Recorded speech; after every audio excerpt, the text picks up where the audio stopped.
স্বপ্নবাদ উত্থিতাহা, মানে আমরা যখন নিদ্রার মধ্যে স্বপ্ন দেখি, স্বপ্নটা কতক্ষণের জন্য তার অস্তিত্ব? খুব অল্পক্ষণের জন্য। স্বপ্নের মধ্যে আমি দেখি কখনো রাজা হচ্ছি, আবার কখনো দেখি আমি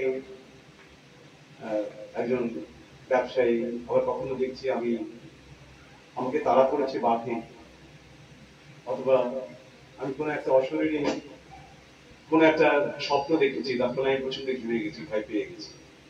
কিন্তু যে ঘুম ভেঙে যাচ্ছে সঙ্গে সঙ্গে আমরা বুঝতে পারি যে এটা হচ্ছে একটা ভ্রম। সেই জন্য আমাদের যেটি চিরন্তন সত্য, সেই থেকে আমাদের মাথার মধ্যে রাখা উচিত।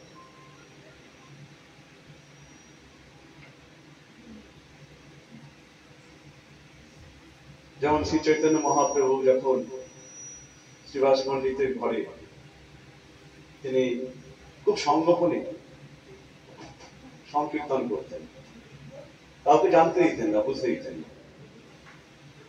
গোলকের প্রেম ধন হরিনাম সংকীর্তন। হরিনাম সংকীর্তনটা হচ্ছে গোলকের সব থেকে মূল্যবান বস্তু, যেটা অতি সংগোপনে রাখা ছিল। স্বয়ং ভগবান শ্রীকৃষ্ণ যখন তিনি এসেছিলেন, তিনিও পর্যন্ত এই হরিনাম সংকীর্তন কিন্তু অকাতরে ফেলিয়ে দেন সবার। কিন্তু কলিযুগে আমাদের শক্তি এত ক্ষীণ হয়ে গেছে, নাক্ষতায়ম বলম স্মৃতি, আমাদের শরীরে শক্তি, আমাদের বল, আমাদের স্মৃতিশক্তি সবকিছু এত ক্ষীণ হয়ে যায়, তারপরে ভগবানকে সব থেকে মূল্যবান বস্তু এবং সব থেকে শক্তিশালী অস্ত্রটিকে তিনি আমাদের হাতে তুলে দেন। কারণ কলিযুগ এমন তার প্রভাব যে আমাদের সবার শক্তিকে খুব ক্ষীণ করে দেয়। এই জন্য বিশেষ একটি অস্ত্রের প্রয়োজন পড়ে, সেই অস্ত্র হচ্ছে সংকীর্তন। ভগবান আমাদের হাতে তুলে দিয়েছেন সেই সংকীর্তনকে। আমাদের কি করা উচিত? সেটিকে আমাদের খুব যত্ন সহকারে, খুব গুরুত্ব সহকারে সেটিকে বিবেচনা করা উচিত আমাদের। যেমন আমি এক প্রবচনে শুনেছিলাম শ্রীশ্রীমদ ভক্তিচারু স্বামী গুরু মহারাজ, তিনি তার এক প্রবচনে বলছিলেন, একবার অমৃতসরে গুরু নানক তাকে তার এক শিষ্য অনেক করে বলছিলেন যে আপনাকে আসতে হবে আমাদের এখানে। তো একসময় তিনি তার বাড়ি থেকে যখন উঠলেন, আসার সময় রাস্তার দুই ধারে দেখছিলেন বিভিন্ন বাড়ির ছাদে ছাদে, হ্যাঁ, আপনার কারো বাড়ির ছাদে একটা পতাকা, কারো বাড়ির ছাদে দুটো পতাকা, কারো বাড়ির ছাদে 20টা 15টা বিভিন্ন সংখ্যার পতাকা গুলো রয়েছে। তো তখন তিনি কিছু বলেননি, কিন্তু যখন চলে যাবে, দুদিন থেকে যখন তিনি চলে যাচ্ছেন, তখন তিনি জিজ্ঞাসা করলেন তার সেই শিষ্যকে, আচ্ছা এখানে যে আমি দেখলাম প্রত্যেকের বাড়ির ছাদে ছাদে বিভিন্ন সংখ্যার মালা, এই পতাকা রয়েছে, এটা কেন? এটা একটু কারণটা আমাকে খুলে বলবো? তো তার শিষ্য তাকে বললেন যে আসলে এটা পরিচয় দিচ্ছে কার কাছে কত সহস্র স্বর্ণ মুদ্রা রয়েছে। কারোর কাছে যদি 1 সহস্র স্বর্ণ মুদ্রা থাকে তাহলে একটা পতাকা, কারোর কাছে যদি 10 সহস্র স্বর্ণ মুদ্রা থাকে তাহলে 10টি পতাকা। তার মানে যিনি যত ধনী তার কাছে তত বেশি পতাকা। তো গুরু নানক কি করলেন, একটা সূচ নিয়ে বললেন তার শিষ্যকে, তোমার কাছে রাখো, আমি তোমার কাছে পরে নিই। যখন গাড়িতে উঠছেন তখন তার শিষ্যটি বললেন, আচ্ছা গুরুদেব, আপনি আমাকে এটা দিয়ে বললেন পরে দেবেন দিতে, কিন্তু কবে দেবেন সেটা একটু বলে দেবেন। আপনি যখন দিচ্ছেন এই সূচটার নিশ্চয়ই কোনো মাহাত্ম্য আছে, অত্যন্ত গুরুত্ব রয়েছে। তো গুরু নানক বললেন যে ঠিক আছে, এটা আমাকে পরের জন্মে দেবেন। শিষ্যটি বললেন, পরের জন্ম? গুরুদেব কি বলছেন, পরের জন্মে আমি এটা আপনি কি করে দেবো? গুরুদেব বললেন কেন দিতে পারবে না কেন, অসুবিধা কি আছে? পরের জন্মতে আমি সূচ কেন একটা সুতো পর্যন্ত নিয়ে যেতে পারবো না, কিছু নিয়ে যেতে পারবো না। তখন গুরুদেব বললেন, মানে গুরু নানক বললেন, তুমি শিওর এর পরের জন্য তুমি কিছু নিয়ে যেতে পারবে না? এই সূচ সুতো এই বাড়ি ঘর এসব স্বর্ণ মুদ্রা এসব কিছু নিয়ে যেতে পারবে না? বলছে না না গুরুদেব, কিছু নিয়ে যাবে যায় না। তখন গুরু নানক বললেন, বেশ, তাহলে আমার একটা প্রশ্নের উত্তর দেবে? কিছুই যখন নিয়ে যেতে পারবে না, তাহলে বৃথা কেন এত পরিশ্রম করছে এগুলোকে সংগ্রহ করার জন্য আর এগুলোকে জমিয়ে রাখার জন্য? এত লড়াই, এত সংঘর্ষ, এত মান অভিমান কিসের জন্য? কি প্রয়োজন আছে এসব? শিষ্যকে বুঝতে পারেন, সত্যি তো গুরুদেব, এইভাবে তো কোনোদিন ভাবি। এইটাই হচ্ছে শাশ্বত সত্য, চিরন্তন সত্য। এই জগতে আমরা এসেছি কি নিয়ে এসেছি? আমাদের নিজস্ব বলতে কি আছে? কিছু নেই। যে শরীরটাকে নিয়ে আমরা এত অহংকার করি, সেই শরীরটা পর্যন্ত আমাদের নয়, এটাও আমার নয়। ভূমির আপ আনাল বায়ু খাপ মানবুদ্ধি রে বেচা অহংকার কি অন্যে ভিন্ন প্রকৃতি রাষ্ট্রদা। ভগবদ্গীতা ভগবান বলছেন 8টি বস্তু দিয়ে এই শরীরটা তৈরি হয়েছে। এই 8টি বস্তু ভূমি মানে মাটি, জল, আগুন, এসবগুলো, এবং সূক্ষ্ম বস্তুর মধ্যে পড়ছে মন, বুদ্ধি, অহংকার। খুব ভালো কথা। এটাকে আমি তৈরি করেছি নাকি আমি ম্যানুফ্যাকচার বা অন্য কেউ ম্যানুফ্যাকচার করেছে, আমি তার কাছ থেকে কিনেছি? হ্যাঁ, এটা ঈশ্বর ম্যানুফ্যাকচার করেছে। ভগবান বলছেন এটা আমি ভিন্ন প্রকৃতি আষ্টটা, এটা তার ভিন্ন শক্তি। প্রভুপাদ বলছেন, ভাগবতে বলছেন যে ভগবানের অনেক শক্তি আছে। আবার এটাও বলা হয়েছে ভগবানের একটি শক্তি, শুধু আলাদা আলাদা করে তার ম্যানিফেস্টেশন বা প্রকাশ ঘটছে প্রয়োজন অনুযায়ী। যেমন আজকে প্রভুপাদ কোর্স যেটা পড়ছিলাম আমরা, সেখানে প্রভুপাদ বলছেন এক জায়গায় যে ভগবানের আসলে একটি শক্তি আছে, সেটি এই জগতে মহামায়া নামে নিজেকে প্রকাশ করছে। আবার সেই শক্তিটি চিন্ময় জগতে যোগমায়া নামে নিজেকে প্রকাশিত করছে। যখন আমরা এই জগৎকে ভোগ করার প্রচেষ্টা করি, তখন সেই মহামায়া আমাদের কষ্ট দেয়।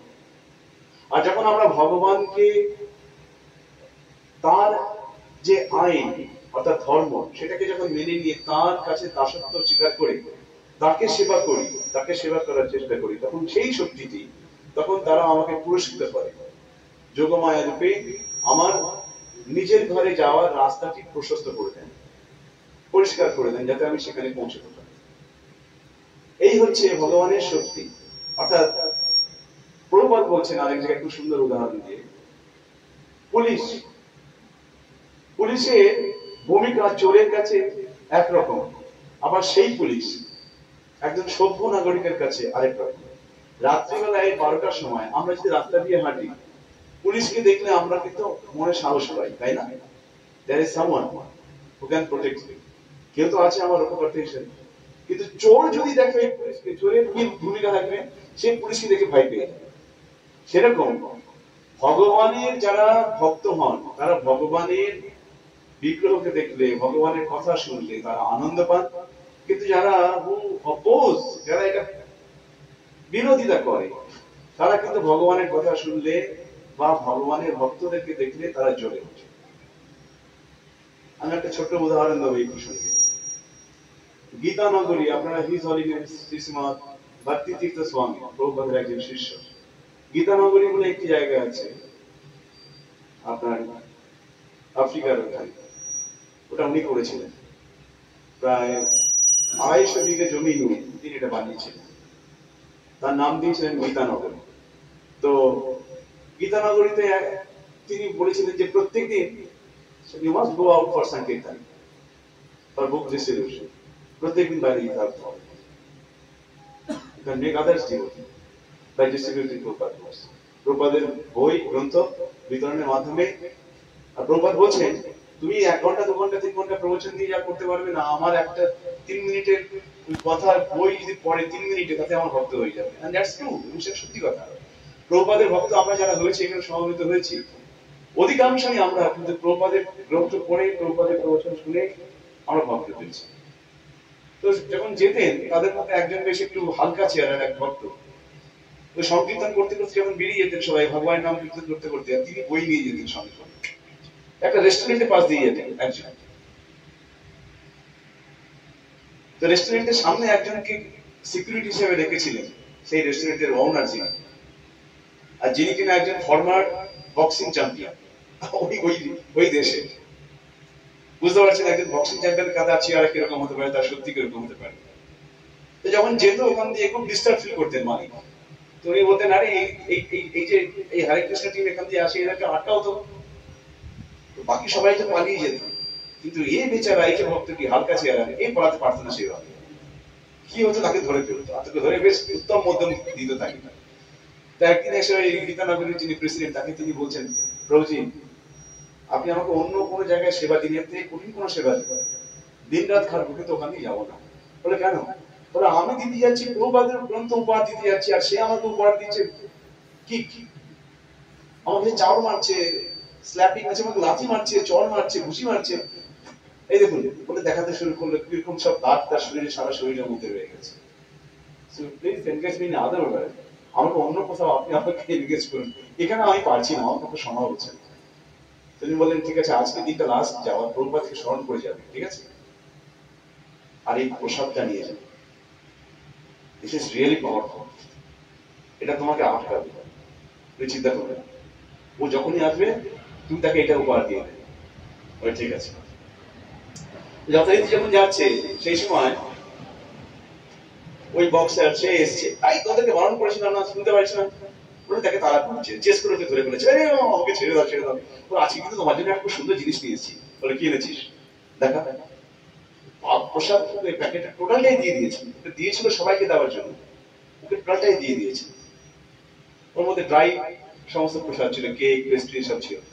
তো ওটা নিয়ে খেয়েছে, খেয়ে বলছে ওকে ভেরি গুড, কালকে আসবি কিন্তু, কাল থেকে রোজ আসবে। আর ওই প্রসাদ কিন্তু আনবে, প্রসাদ না আনলে কিন্তু মারবো, আর প্রসাদ আনলে প্রসাদ আনলে মারবো। ভেরি গুড, ঠিক আছে আসবো কালকে থেকে।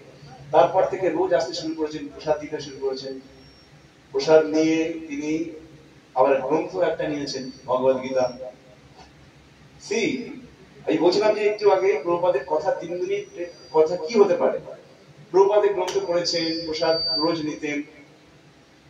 বন্ধ করে দিন কাহিনীটাই, এই কাহিনীর নির্যাস সেটা আমি বলি আপনাদেরকে। 1 বছর পরে শ্রী শ্রীমৎ ভক্তিতীর্থ মহারাজ সেখানে এসেছেন ভ্রমণ, যেমন বিভিন্ন জায়গায় যান, সেখানে এসেছেন তার শিষ্যদের কাছে। তো একজন বেশ হাট্টা কাট্টা মানে স্টাউট ফিগার দাঁড়িয়ে আছেন, মণ্ডিত মস্তক, দেখে মনে হয় প্রচুর শক্তিশালী এবং রীতিমতো শরীর কসরত করে এরকম শরীর তৈরি করেছে। তো মহারাজ যখন তার কাছে গেছেন, আইটা না আপনি কমনে আছে, আমি তোমাকে চিনতে পারছি না, তুমি তোমার নাম জানতে পারি? তখন সেই ভক্তটি তার নাম বললেন এবং প্রণাম করলেন। তো বলেন যে মহারাজ আমি এখানে এসেছি, আমার পিছনে একটা ব্যাকগ্রাউন্ড আছে, হিস্ট্রি আছে। কি? তো বলেন এই আমি রোজ মারতাম, আর এই যে আমার গুরু তার পাশে যিনি হচ্ছে 6 ফুট 4 ইঞ্চি লম্বা, আর যে সে 5 ফুট 6 ইঞ্চি লম্বা। বুঝতে পারছেন কতটা পার্থক্য? বুঝে ইনি আমার শিক্ষা গুরু, ইনি আমাকে নিয়ে এসেছেন, ইজ মাই মেন্টর, উনি আমাকে নিয়ে এসেছেন রোজ প্রসাদ খাওয়াতেন, আর এই ভগবদ গীতা এটা পড়ে আমি এখানে চলে এসেছি, ওই চাকরি ছেড়ে দিয়েছি, এখন থেকে আমি ভগবানের চাকরি করব। See the power of association of the devotee and mercy of the devotee and prasadam and the power of holy name and Prabhupada words. Prabhupada আমাদেরকে সবকিছু দিয়ে গেছে। Prabhupada আমাদেরকে সবচেয়ে বড় যেটা দিয়েছেন গুরুত্বপূর্ণ বস্তু, সেটা হচ্ছে ভক্ত সঙ্গ। এই ভক্ত সঙ্গের মধ্যে যদি আমরা থাকতে পারি, তাহলে আমরা আমাদের এই জীবনটাকে অনেক বেশি সুন্দর করে তুলতে পারব। ভক্ত সঙ্গ can, the association of the devotee can enliven us, আমাদেরকে rejuvenate us, আমাদেরকে আবার পুনরুজ্জীবিত করতে পারবে। আমরা সংসারে রয়েছি, সংসারে জ্বালায় জ্বলছে, তাই না? জুলাইতে না কইল উপায়, কোন রাস্তা নেই আমাদের কাছে, মন কবু সুখ নাহি পায়। সংসারের মধ্যে আমরা আছি, কিন্তু আমরা কেউ বলতে পারি না আমরা খুব সুখে আছি। মন কবু সুখ নাহি পায়, একটু সুখ পাচ্ছি না, কত কিছু চেষ্টা করছি আমরা। অর্থ রোজগারের মাধ্যমে, নাম যশ যাতে বাড়ে তার জন্য চেষ্টা করছি। এইভাবে আমরা চেষ্টা করি। কিন্তু দেখুন, শুধুমাত্র ভগবানের নাম যশ বৃদ্ধি করার প্রচেষ্টা করে গেছেন ভক্তরা, নিজের নাম যশ প্রচেষ্টা করেন। ভক্তের নাম, ভগবানের নাম যাতে প্রচেষ্টা বৃদ্ধি পায়, ভগবানের খ্যাতি যাতে দিকে দিকে ছড়িয়ে পড়ে, তার চেষ্টা করেছেন শিল প্রভুপাদ। এবং শিল প্রভুপাদ আজকে সারা পৃথিবীতে সব থেকে বেশি চর্চিত এবং পূজিত ব্যক্তি, গুরু, যুগাচার্য শিল প্রভুপাদ। সেজন্য নিজেদের জন্য চেষ্টা করা দরকার নেই। যিনি আমার প্রভু, তার যদি চেষ্টা করে থাকি, তার নাম যশ চেষ্টা করি, তার এই যে আমরা এই ক্ষণিকের যে বস্তুগুলো পেয়েছি, আমরা এইগুলিকেই আমরা ভগবানের সেবাতে যদি নিয়োজিত করতে পারি, তাহলে আমাদের জীবনটি অত্যন্ত সুন্দর হয়ে উঠবে, জীবিত অবস্থায় এবং এই শরীর ত্যাগ করার পরে। দুই অবস্থাতেই আমরা অত্যন্ত আনন্দ থাকতে পারি। ওই যে এলআইসি বলে না, জীবন কে সাথ ভি জীবন কে বাদ। এটা কি এলআইসি বলে নাকি? এটা তো ভগবান বলেছে, যোগক্ষেমং বহামি অহম। ভগবান কি বলেছে? সব কথা ভগবান থেকে নিতে হবে। আর কে আছে ভগবানের মতে এত বেশি বুদ্ধিমান, এত বেশি পরিশীলিত ব্যক্তি? আর কে আছে? দেখুন, ভগবানের কাছ থেকে আমাদের কত কিছু শিখতে হবে।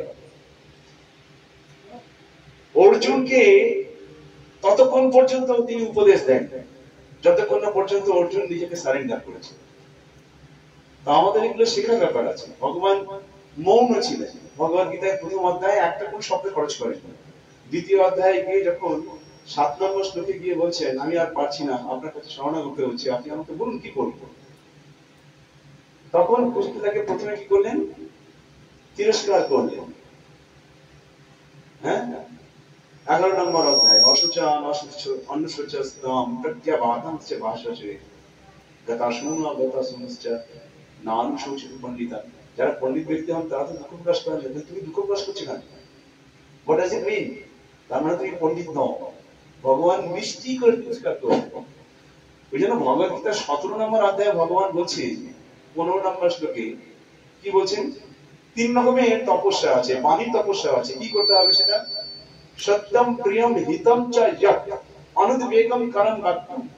সত্যি কথা আমাদের বলতে হবে, কিন্তু সেটা যেন অন্যের হৃদয়ে উদ্বেগ সৃষ্টি না করে, আর সেটা মিষ্টি করে বলতে হবে। এই জন্য ভগবান বলেন, তুমি পণ্ডিতদের মতো কথা বললে, কিন্তু পণ্ডিতরা তো শোক করে না। তার মানে ভগবান যেটা বলতে চাইলেন অর্জুনকে, যে আসলে তুমি পণ্ডিত নও, তুমি একটা মূর্খ ব্যক্তি। তুমি দুঃখ প্রকাশ করছো মানে তুমি মূর্খ ব্যক্তি। সুতরাং শরীর আমরা ত্যাগ করছি, দুটো সত্য বিষয় আমাদের উপলব্ধি করতে হবে। ভগবানকে স্মরণ করে যদি আমরা শরীর ত্যাগ করতে পারি, then it's okay। তাহলে জীবনকে সাথ ভি জীবনকে বাদ ভি, দুই অবস্থাতেই আমরা ভালো থাকবো। আর যদি ভগবানকে স্মরণ না করে শরীর ত্যাগ করি, তো কি হবে? এক ব্যক্তি এক সৎসঙ্গে গেছে, সেখানে শুনেছে তসমাৎ সর্বেষু কালেষু মাম অনুস্মরয় যুদ্ধেচ। সবসময় আমাকে স্মরণ করো, ভগবানকে স্মরণ করতে হবে সবসময়। কিন্তু সে তো সারা জীবন ধরে কোকা-কোলা খেয়ে এসেছে। জীবনের শেষ প্রান্তে এসে পৌঁছে এবার তাকে তার ছেলে বলছে, বাবা এবার একটু কৃষ্ণ বলো না। আরে কৃষ্ণ কৃষ্ণ কি, তার মধ্যে শুধু কোকা-কোলা কোকা-কোলা বেরোচ্ছে, কারণ সারা জীবন ধরে কোকা-কোলা খেয়ে এসেছে। সারা জীবন ধরে যেটা আমরা প্র্যাকটিস করব, সেটাই আমরা করব অন্তিম সময়। অন্তিম সময়ে 40,000 স্টেজ মেকআপ নাটকে দেওয়া যাবে, স্টেজ মেকআপ জীবনের নাটকে দেওয়া যাবে। ওইখানে কিন্তু আমাদেরকে খুব সারা জীবন ধরে প্র্যাকটিস করে যেতে হবে। সো মাই ডিয়ার ডিভোটিস, আমি আপনাদেরকে যেটা বলি, একবার প্রভুপাদের এক শিষ্য তখন বৃন্দাবন মন্দির তৈরি হচ্ছে, বৃন্দাবন মন্দির তৈরি হতে আছে, ভোগ রান্না হয়ে গেছে, তো ভোগ কে লাগে? ভোগ লাগাবো, এখানে ভোগ লাগানো হবে, নিচে লাগানো হবে এখানে। তো রান্না যদি হয়ে যায় তাহলে রান্নার ব্যবস্থা করুন, আমাদের প্রভু আছে ভোগ লাগিয়ে। তো তিনি তাকে প্রভুপাদ একটা সেবা দিয়েছিলেন যে স্টক মেনটেন করতে হবে তাকে। তো সেই স্টক মেনটেন করতে করতে করতে করতে করতে প্রভুপাদ বিভিন্ন জায়গায় ঘুরে ঘুরে বেড়াতেন। তো একদিন টেম্পল প্রেসিডেন্টকে ওই ভক্তটি বললেন, আমাকে এই সেবাটা আমার ভালো লাগছে না, আপনি আমাকে একটা কাজ করুন, আমি বরং ওই লাইভ মেম্বারশিপ ডোনেশন কালেকশন করার ওই সেবাটা আমাকে দেন, ওটা আমি খুব ভালো পারবো। আপনাকে আর কথা দিচ্ছি, আমি আপনাকে এই মন্দির তৈরি করার জন্য যা অর্থের প্রয়োজন আমি খুব খুব দ্রুত আপনাকে নিয়ে দেবো। তো সেই প্রেসিডেন্ট বললেন, না প্রভুপাদকে আমি তাহলে চিঠি লিখবো, প্রভুপাদ যদি আমাকে বলেন অনুমতি দেন তাহলে আমি তোমাকে দিতে পারি। আর সে সময় প্রভুপাদ বৃন্দাবনের টেম্পল প্রেসিডেন্ট ছিলেন গুরু কৃপা, যিনি একাই 12 কোটি টাকা ডোনেশন এক বছরের মধ্যে তুলে ফেলেছিলেন এই মন্দিরের জন্য ভারতবর্ষ থেকে। তিনি আমেরিকান, কিন্তু ভারতবর্ষে এসে 12 কোটি টাকা এক বছরের মধ্যে তিনি তুলে ফেলেছিলেন, ভাবুন আপনি। তো উনি বললেন প্রভুপাদ তোমাকে বারণ করেছেন, প্রভুপাদ বলেছেন যে সেবাটা আমি তোমাকে দিয়েছি তুমি সেই সেবাটাই করো।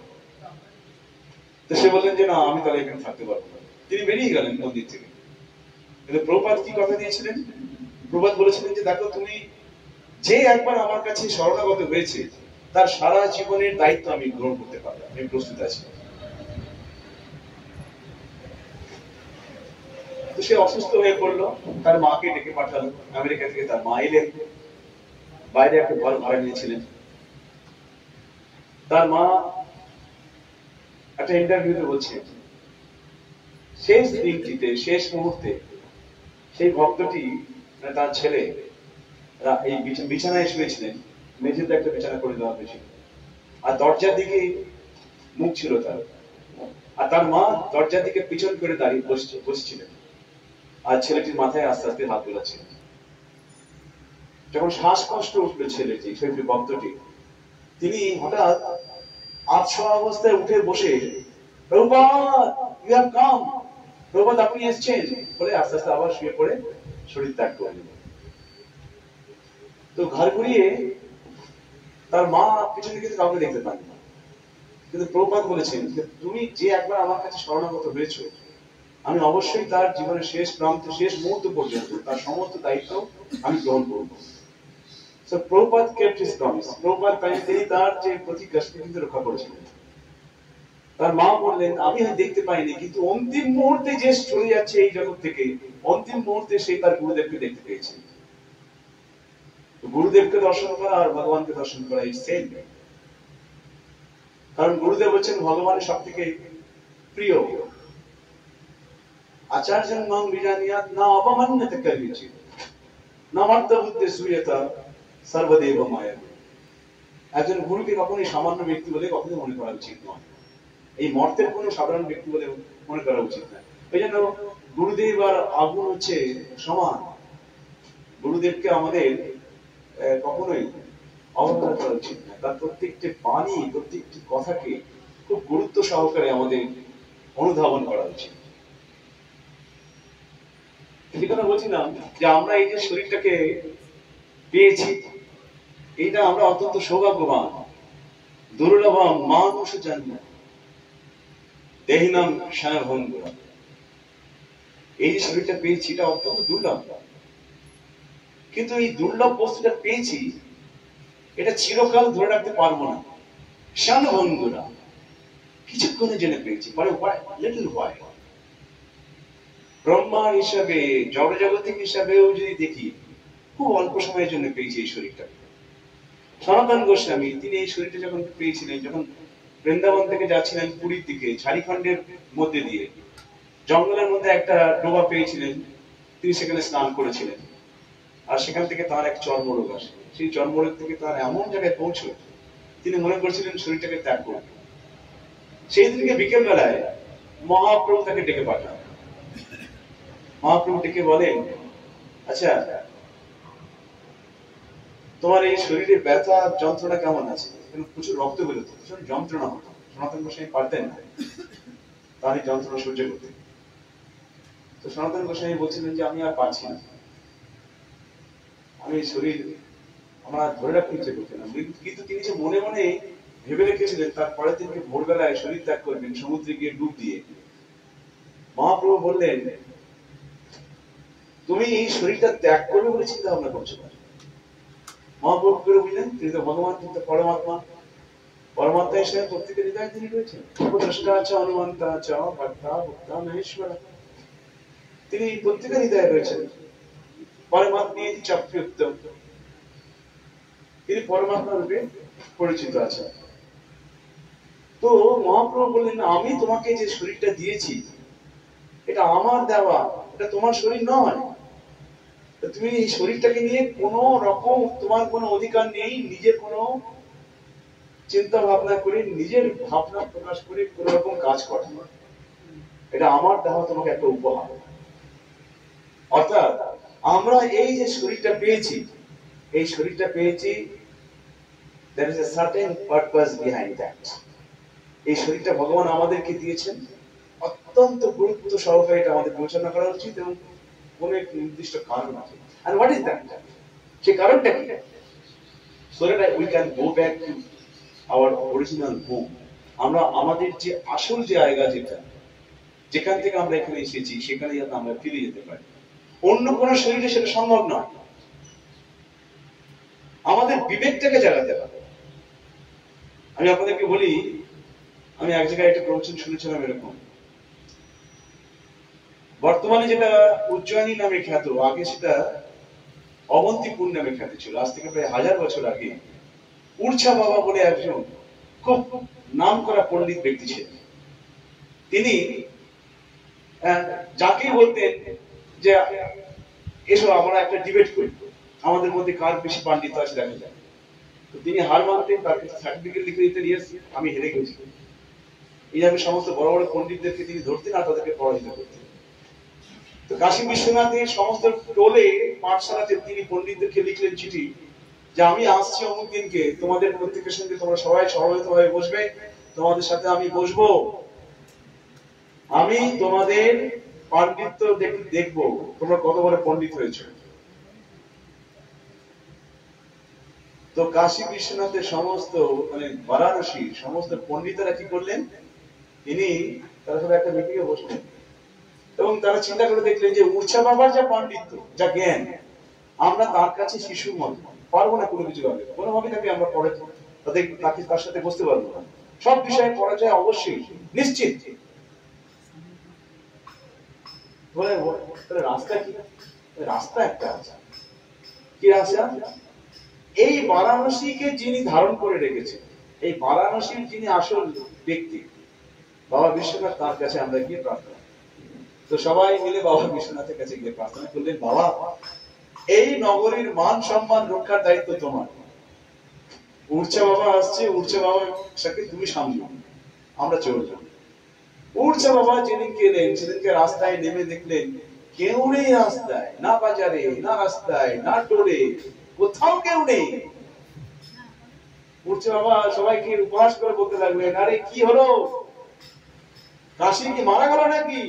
এখানে কোনো পণ্ডিত নেই, সবকটা মূর্খ, কাউকে দেখতে পাচ্ছি না।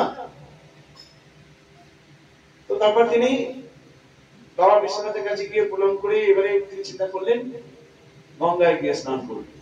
ওখানে গিয়ে দেখেন ঘাটে কেউ নেই।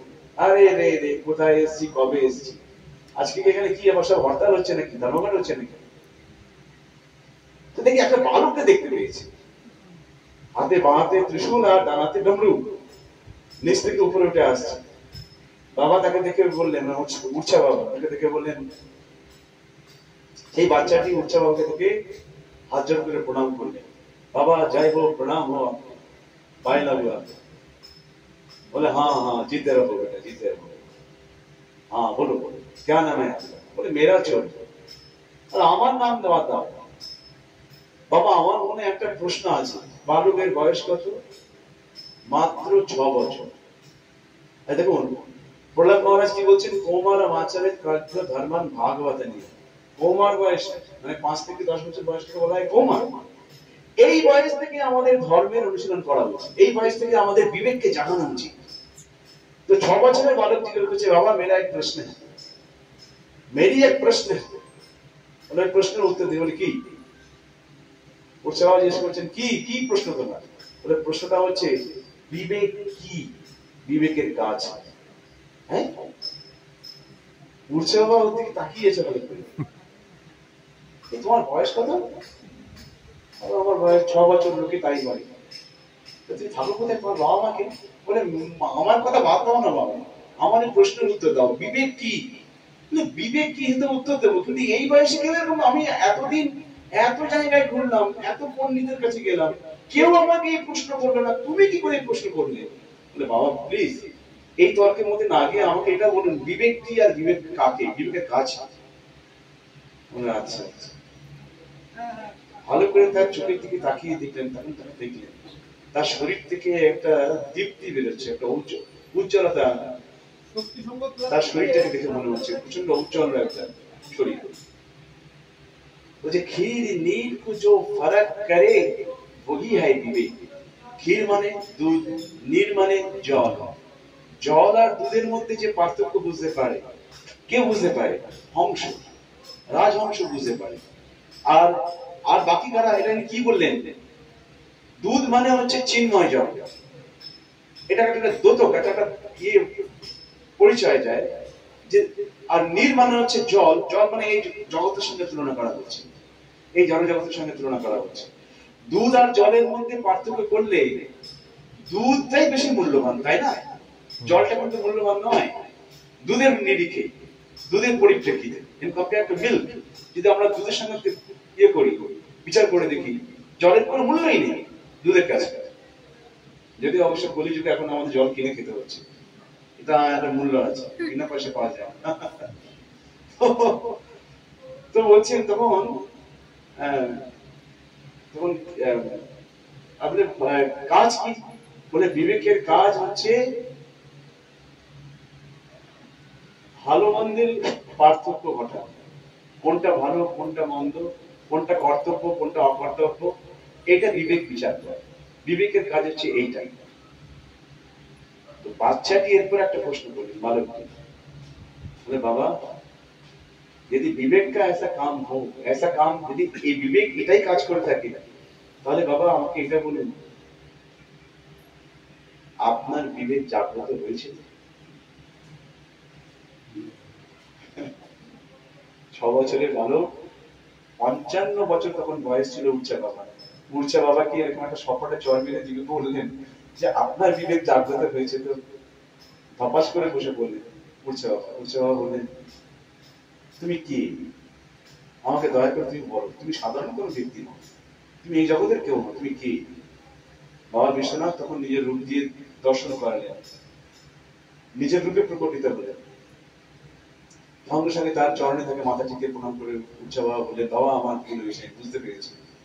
শুধু পাণ্ডিত্যের অহংকার দেখিয়ে, অভিমান আর যশের তাড়নায় ছুটে আসল শিক্ষাটাই আমি ভুলে গেছি। আর সেই জন্য ভগবান তিনি আমাদেরকে এই শিক্ষা দেন ভগবত গীতার মাধ্যমে। এই ভগবত গীতায় তিনি আমাদেরকে শুধু একটা বিষয়ের উপরে সব থেকে বেশি শ্লোক খরচ করেছেন, আত্মার উপর। এই আত্মা কি, আত্মার কাজ কি, এবং আত্মাকে কি কিভাবে আমরা ব্যাখ্যা করতে পারি। 13 নম্বর শ্লোক থেকে নিয়ে 30 নম্বর শ্লোক পর্যন্ত দ্বিতীয় অধ্যায়ে ভগবান কৃষ্ণ শুধুমাত্র আত্মার উপরে ব্যাখ্যা করে গেছেন। দেহিনাস্মিয়তা দেহে কৌমারম যৌবনম জরা, এইভাবে তিনি শুরু করেছেন, আর 30 নম্বর শ্লোকে গিয়ে তিনি শেষ করেছেন। তো আমাদের আসল সত্যটাই বুঝতে হবে যে আমরা এই শরীরটাকে সুখ দেওয়ার পরিবর্তে যদি ভগবানকে সুখ দেওয়ার চেষ্টা করি, তাহলেই আমাদের জীবনের আসল সুখের সন্ধান আমরা পাবো। যতক্ষণ যত আমরা চেষ্টা করবো, যেমন ধরুন ফাঁসির দড়ি, যে ফাঁসটা লাগানো আছে, যত ছাড়ানোর চেষ্টা করে তত বেশি করে সেটা আট হয়ে বসে থাকে। এই জগতে যত বেশি আমরা নিজেদেরকে সুখী করার চেষ্টা করি, তত বেশি সেটা আমাদের কষ্ট দেয়। যত বেশি করে ভগবানের ভক্তদেরকে এবং ভগবানকে আমরা সুখ দেওয়ার চেষ্টা করি, তত বেশি করে ওই ফাঁসটা আলগা হতে থাকে, এবং সেটাই আমাদের জীবনে অনিন্দ সুন্দর এক অভিজ্ঞতার সম্মুখীন করিয়ে দেয়। আমি আপনাদেরকে আরেকটা উদাহরণ দেব। আপনারা জানেন যে আমাদের বৈষ্ণব সম্প্রদায় হচ্ছে 4টি। ভগবান স্বীকৃত 4টে সম্প্রদায়: শ্রী সম্প্রদায়, রুদ্র সম্প্রদায়, ব্রহ্মগৌড়ীয় মত সম্প্রদায়, কুমার সম্প্রদায়। তো শ্রী সম্প্রদায়ের সব থেকে প্রমুখ যিনি আচার্য, তিনি হচ্ছেন রামানুজাচার্য। রামানুজাচার্য তিনি ওই শ্রী আপনাদের শ্রীরঙ্গম रंग क्षेत्र श्रीरंगम में रंगनाथ भगवान তার দর্শন করতে মাঝে মধ্যে তিনি সেখানে গেছেন। তামিলনাড়ুতে আছে, আপনারা দেখবেন তিনি যান ওখানে। ভগবানের বিদ্বেষী যারা হয় তারা কি করে, এক নেতা ওখানে গিয়ে বিশাল জায়গা নিয়ে, ওখানে গোপাল ভট্ট গোস্বামীর পিতা ভেঙ্কট ভট্টার বাড়ি ওখানে, গোপাল ভট্টদের গোস্বামী বাড়ি ওই ক্যাম্পাসের মধ্যে, প্রভু গেছেন নিশ্চয়ই জানেন।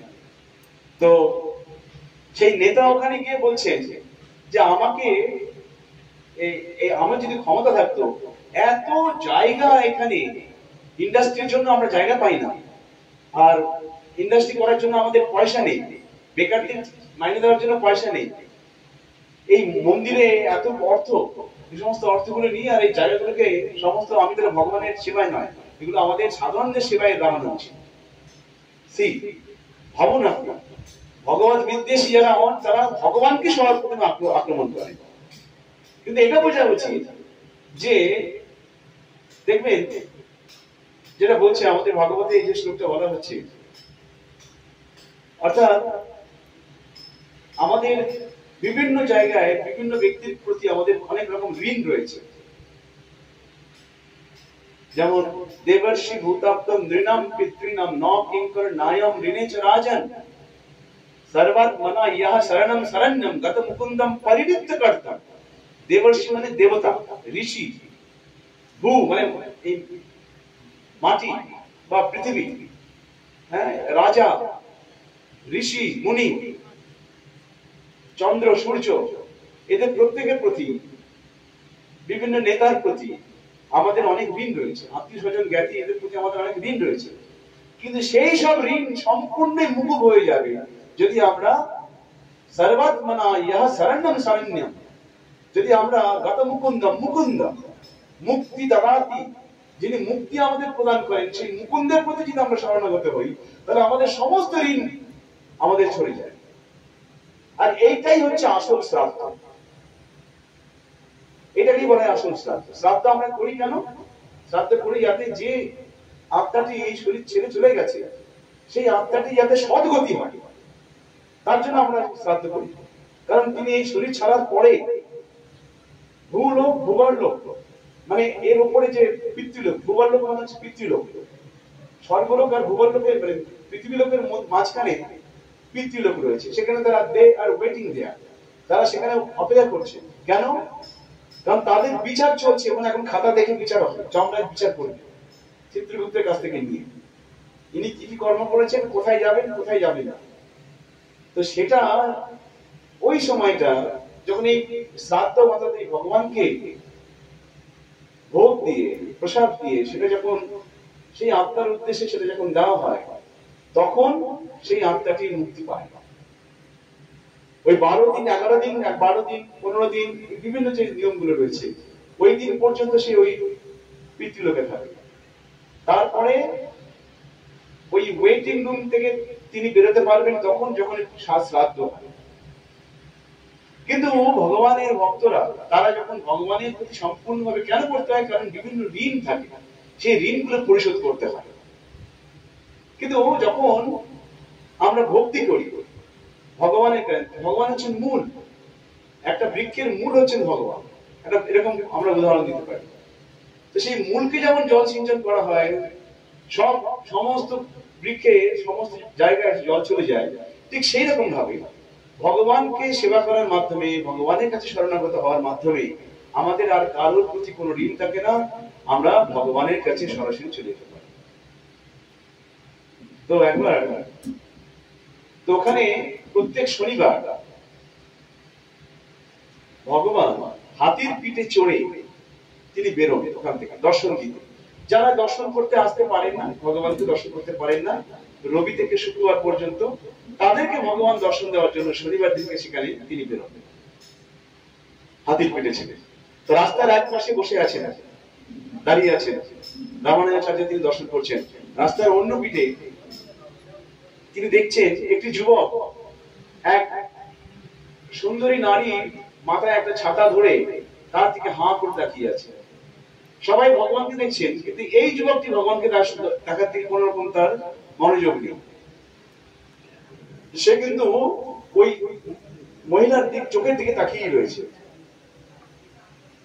তো রামানুজাচার্য তার শিষ্যকে বললেন, একজন শিষ্যকে বললেন যে যা ওকে বলো আমি দেখা করতে চাইছি, আমাকে যেন আসে। সেই যুবকটি যখন এলো তখন রামানুজাচার্য তাকে বললেন, আচ্ছা তোমার কি একটু লজ্জা বোধ হচ্ছে না? এত এখানে সমস্ত এখানে শ্রদ্ধাবান ভক্তরা এখানে দাঁড়িয়ে আছেন, সবাই ভগবানকে দর্শন করছেন, আর তুমি ওইদিকে না তাকিয়ে একটা মহিলার চোখের দিকে তাকিয়ে আছো করে, এ ব্যাপারটা কি? তখন ওই যুবকটি বললেন, আসলে আমি এত সুন্দর চোখ আমি আর কোথাও দেখি। দেখুন, আচার্য যারা হন তারা জানেন কিভাবে একজন বদ্ধ জীবকে কিভাবে ভগবানের কাছে নিয়ে আসতে হবে। They know the art, তারা সেই কৌশলটা জানে। তো তিনি বলেন, আচ্ছা আমি যদি তোমাকে এর থেকেও কোনো সুন্দর চোখ দেখাতে পারি, এর থেকেও সুন্দর যদি কাউকে দেখাতে পারি, যে মহিলাটির মুখ ছাড়া তুমি কোনো সময় অন্যদিকে তাকাও না, এর থেকে যদি সুন্দর কাউকে দেখাতে পারি, তাহলে তুমি কি করবে? তুমি তার কাছে তাকে সবসময় দেখবে তো? তো এই যুবকটি বললেন, হ্যাঁ হ্যাঁ, আপনাকে আমি কথা দিচ্ছি, এইরকম যদি এর থেকে সুন্দর চোখ, এর থেকে সুন্দর মুখ যদি কাউকে দেখাতে পারেন, আমি তার দিকে সবসময় তাকিয়ে থাকি, একে আমি ভুলে যাবো। তো রামানুজাচার্য বললেন, জানো ওনাকে বলার দরকার নেই, কিন্তু বেশি করে মনে রাখবে যাকে আমি বলছি তাকে তোমাকে যখন নিয়ে যাবো, কালকে বিকেল 4টার সময় তুমি এসো। ঠিক আছে। তারপরের দিন বিকেল 4টার সময় এসছে, নিয়ে গেছেন শ্রীরঙ্গমে ভেতরে গিয়ে, তখন আরতি শুরু হয়েছে। আর ওখানে আরতি যখন হয়, ওখানে কিন্তু কোনো কৃত্রিম আলোর ব্যবস্থা নেই, ওখানে কোনো লাইট জ্বলে না, ইলেকট্রিক লাইট জ্বলে না, এরকম আপনার ঘৃত প্রদীপ জ্বলে। তো ওখানে যখন আরতি হয়, তখন ভগবানের প্রত্যেকটি অঙ্গকে আলাদা আলাদা করে আরতি করা হয়, দেখানো হয়।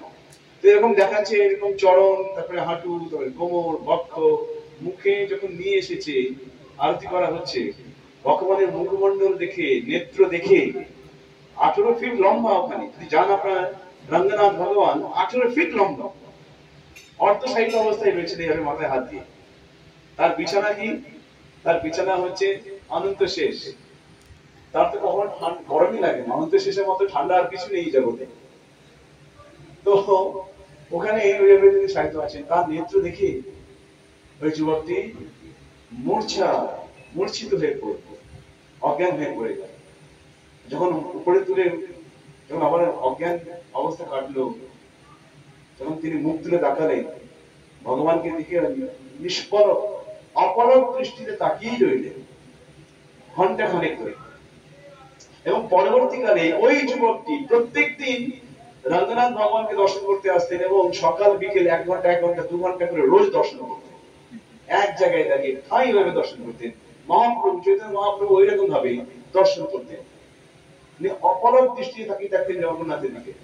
আর তার নেত্র থেকে অজর ধারায় বাড়ি, মানে নেত্র বাড়ি, মানে চোখ থেকে জল পড়তো পিচকিরির মতো, এত ফোর্সে বেরোত। খেয়াল করতেন না কি হচ্ছে আশেপাশে। এক বৃদ্ধা তার কাঁধের উপর চড়ে বসেছে জগন্নাথকে দর্শন করার জন্য। মহাপ্রভু লম্বা কত ছিলেন জানেন আপনারা? 7 ফুট 3 ইঞ্চি লম্বা ছিলেন মহাপ্রভু। হাত যখন এইভাবে তুলতেন, দূর থেকে সবাই তাকে দর্শন করতে পারতেন, 10 ফুটের মতো হয়ে যেতেন তার হাইট। তার কাঁধে চড়েছেন সেই বৃদ্ধা। অন্যান্য সমস্ত ভক্তরা বলছেন, আরে নামাও নামাও, এটা অন্যায় করেছে, পাপ করেছে, অপরাধ করেছে, ভগবানের মাথায় উঠে গেছে, ভগবানের কাঁধে উঠে গেছে। মহাপ্রভু শুনতে পাননি। যখন জোর করছেন, ছাড়ার ধাক্কাধাক্কি হচ্ছে, তখন মহাপ্রভু বলেন, দেখো তোমরা ওকে এইভাবে কেন বলছো? ওর ভালটা দেখছো না? ভগবানকে দর্শন করার প্রতি তার কতটা অধীর আগ্রহ, সে যে আমার কাঁধের উপর চলে রয়েছে ভগবানকে দেখার জন্য। এইরকম ভাবে আমাদের প্রত্যেকের মধ্যে এরকম আগ্রহ থাকা উচিত ভগবানকে দর্শন করার জন্য। শ্রীল প্রভুপাদ, তিনি আপনারা সবাই জানেন, কলকাতায় বর্তমানে এখন এমজি রোড, আগে ছিল হ্যারিসন রোড, 158 নম্বর, সেখানে তিনি তার পাশে চিতপুরে মেছুয়াপট্টির ওখানে শ্রী রাধা গোবিন্দের মন্দির ছিল।